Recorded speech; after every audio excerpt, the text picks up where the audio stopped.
Okay, here we have some more fictional data. Here we have children's heights at an elementary school. We have heights for kindergartners and heights for fifth graders. So the average height, we can calculate that.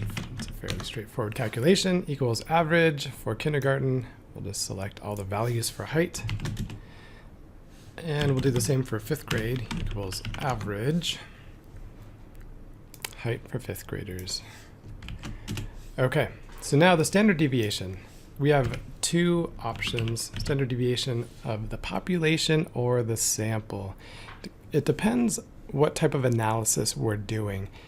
If we're measuring every single kid in a kindergarten at an elementary school, and we only want to apply this analysis to that kindergarten class in the elementary school, we would use the standard deviation of the population, because the population would just be that one elementary school kindergarten class.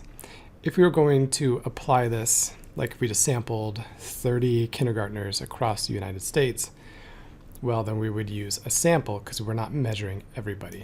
So let's just use standard deviation.p here, and I'll select all the heights of those kindergartners. And I'll do the same thing, equals standard deviation.p for the fifth graders. And what do the results tell me? So the average height of a kindergartner is less than the average height of a fifth grader. That makes sense. Now the standard deviation for kindergartners is 5.3, and the standard deviation for fifth graders is 2.8. Now again, I just made up this data, so whether or not these results would hold if you actually measure the heights of kids in elementary school, I'm not sure. But what does this data tell us? Well, it means that there's a lot more variability in the heights of kindergartners. Maybe some of them are hitting growth spurts at around that age. So you have some really tall kindergartners in a class and some who are pretty short. Whereas in fifth grade, maybe things start to even out before puberty hits in middle school. And then things go crazy from there on out. So just thinking about the word standard deviation. So a deviation is how much something is different from the average.